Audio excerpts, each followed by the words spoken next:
Thanks ever so much for inviting me to talk tonight. So I'm going to try and state the case for a Fab Lab for Norwich, and I hope to get all of you as enthusiastic about the potential of this project as I am. I'm a bit of a fanboy about this kind of stuff, so I'd like to kind of just gabble through in the next 12 minutes. I'll try and keep to time. About why I think it's important we have a venue like this in the city. I actually think we should have a venue like this in every city in the UK. I think they're really important. I'm going to give you a little bit of background about where it's come from, a little bit about the maker movement. Some of you probably already know much more about this than I do, so it'll be kind of teaching to suck eggs a little bit about the principles of a Fab Lab, what these kind of things look like, and then why I think we need one here, and then hopefully how you can all get involved. So I'm going to start with just a little bit of a run through about what the maker movement is.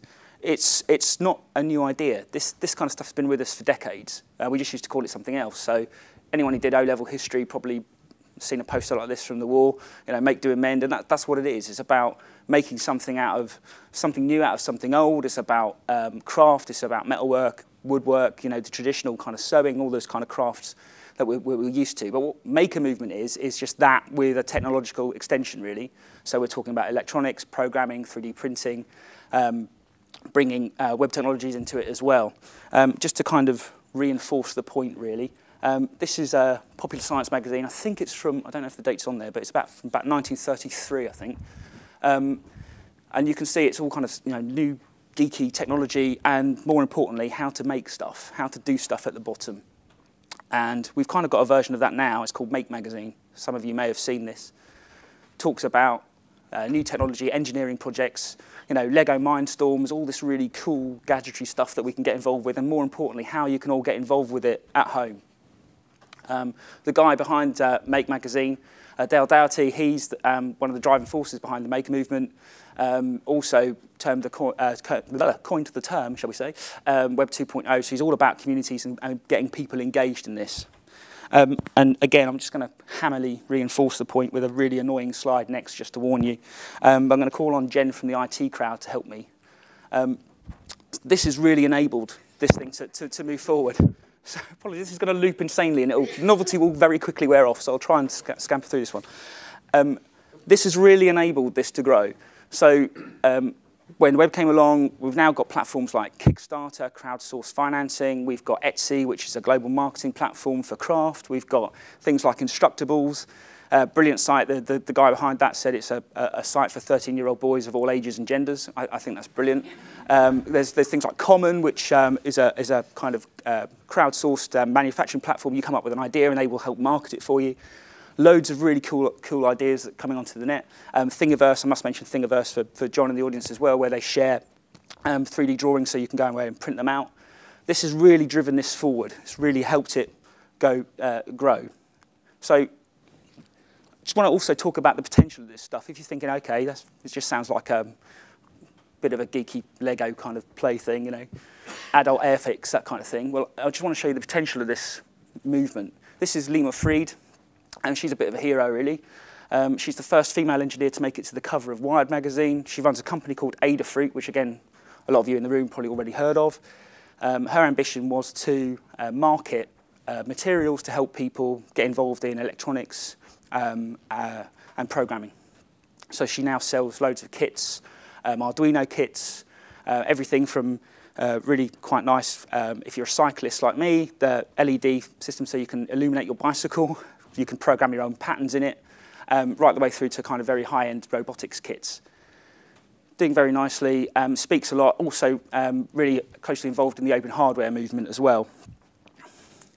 And again, these are some other businesses that, and events that you may have heard of, just to emphasise the fact that this has got a kind of business model behind it as well. So TV Be Gone, guy was fed up with going into his local pub and TV blaring out and couldn't talk to his friends, so he invented a universal remote control which just turns off any TV set. He worked with Lima Freed. They've got an open source one of these as well, so now you can go and make it and make every pub owner in the land think their TV's broken. But I think he's shipped, and I might be wrong, he's shipped about 500,000 of these. So it's quite popular. I've put the power of making up there as well. It's, sorry if I'm wandering all over the place. It was an exhibition at the V&A And it really highlights the entire spectrum of making, really. Everything from art. There was a fantastic a bit bigger than life-size gorilla made entirely out of coat hangers. There was a crocheted bear.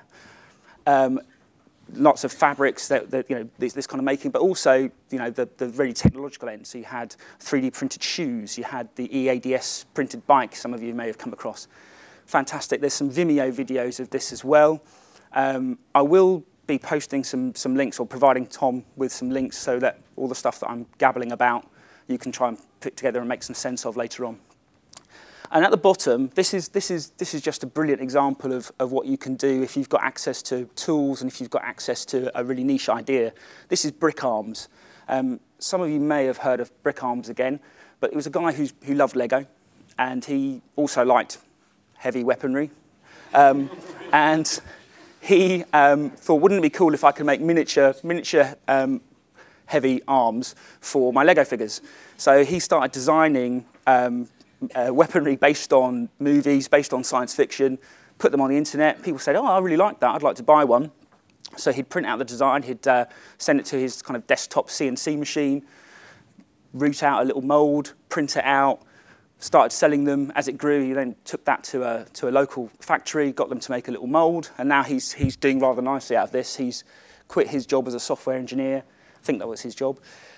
He's now doing this full time. He's got resellers all over the place, and he's doing rather nicely out of it. So this is all about access to the tools and a really good idea. And this essentially is where we kind of rather clumsily come to the Fab Lab bit. So I want to go through the principles of a Fab Lab. Think of a laboratory, and you probably, well, you may not necessarily think of something like this, but I'm trying to illustrate the fact that it's about access to equipment to come up with some experiments where you can kind of flesh out your ideas. It's about sharing ideas as well. It's about coming with something that kind of sounds preposterous and stupid, but coming together with people of like mind to kind of say, well, actually, there is something in that. We can work together to make something new and exciting. And this is not just an excuse to show the Avengers, but it's about collaboration. Collaboration is the really big thing for me. It's about the kind of thing that we've seen from Hot Sauce with the NFC project, with the mobility one we've talked about, but you've got a permanent venue to share this, to work together with individuals, groups, organisations. Fab Labs can allow you to do that. This is what they actually look like. So I've cobbled together some pictures from Web. To show you the kind of thing that they look like. You'll see a kind of overarching theme. It's a bit of a workspace. You've got CNCs and 3D printers up there. I think there's a lathe you can make out in the Amsterdam one. There's a place to kind of do your electronics, to do your heavy manufacturing, manufacturing, digital fabrication.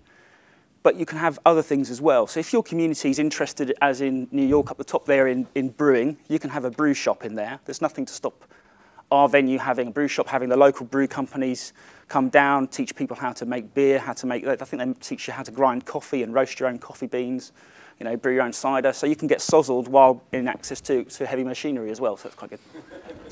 And just give you an idea of what they actually look like as well. So they can be in anything.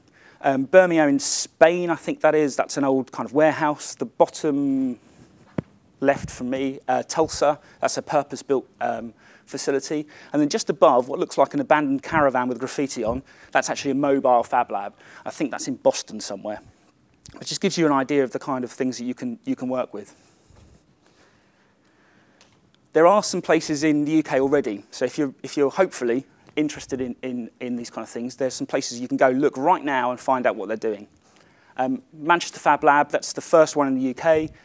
That opened about 2 years ago, full of ideas about the projects they do, some of the business models they've got to help it be sustainable, some great projects with local schools and the community. Makespace in Cambridge, which is where I really came across the idea with the cigars when I was working in Cambridge. They're just on the cusp, finally, of actually having their venue opening. They're going to be in the old Institute for Manufacturing building in Cambridge, hopefully very, very soon. And their website terms it really well. It's a community inventing shed. It's a place where you can come and share ideas and make stuff. So you don't have to be a geek on your own, sitting in your bedroom playing with electronics anymore. The other role they have, which I think is really central to all of this, is they play a really good role in the community in terms of just promoting how much fun you can have with engineering technology. And you've got from the very high-end tech stuff right the way through to art projects. This is Newcastle Maker Faire. I think it's been going for 2 or 3 years now, maybe a bit longer. And as you can see, everything from kind of very quirky pink Land Rover hybrid things to remote control R2-D2s. So why do I think we should have one here? Apologies again for the science fiction references. It's all I know. Why do I think we should have one here? Well, there's several reasons for me anyway. One is about just opening up access. You're probably sitting in this room now. You've probably been chosen a career path based on some influence, perhaps a teacher. And that teacher made you really keen on whatever subject it was. Maybe it was computer science, maybe it was English, maybe it was film. Something made you think, wow, this is great. There's kind of not enough of that for engineering technology. This is a venue where we can make this accessible to kids. We can get people involved and think, actually, this is really cool. It's about changing perceptions, opening access, and making it visible. It's also about encouraging people to collaborate. Again, I know I'm kind of emphasizing this, and it sounds a bit like a clarion cry, but collaboration is really cool. We've seen some, the last event we had here with the NFC stuff was brilliant. We had some really fantastic ideas because people came together. This is about bringing people together, all disciplines, to kind of just share ideas and have a bit of fun. It's about using it to do peer-to-peer education. So some of these, you might be interested in learning how to program Arduino. You may not find anything like that at City College or your local sixth form. This can do that. You can have someone who comes down and says, I'd like to teach it, who's interested, and you can do something there with peer-to-peer education.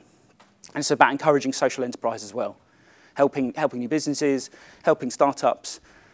It's about being a spoke in a very big hub. When I've spoken to Tom, we've talked about this being part of a greater Norwich cluster, if you like.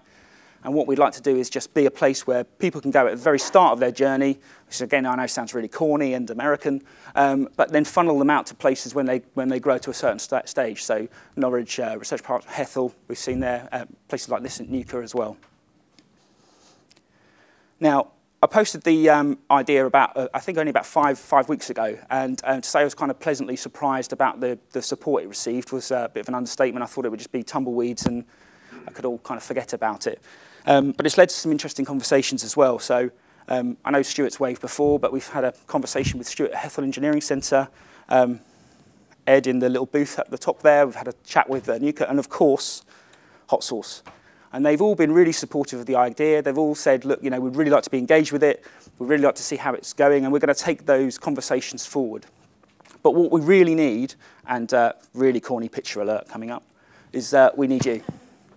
This is only going to work if we get a really dedicated group of people involved to help drive it forward. I'm really, really confident that we can because of the amount of people that have already joined in the discussion on LinkedIn or emailed me personally. So I'm really confident about it. The reason we need people to come in is not just to give money, or it'd be nice, but to give their time, to bring ideas, because we want to make this sustainable. It's all very well getting it off the ground, but the test is how do we make it sustainable? We're only going to be able to do that if we've got lots of ideas coming together. So we really need your help. So hopefully you're now sitting there going, oh God, I'd really like to get involved. I hear you shout. This is how you can. We're going to hold a meeting provisionally dated for the June 18th at a place you should be all familiar with. About 6:30 in the evening, I think we said. And we just want to get people along. We're going to go through some of the conversations in a bit more detail that we've had with other groups. We're going to flesh out a little bit more about what we're thinking to make this work in terms of how we might fund it.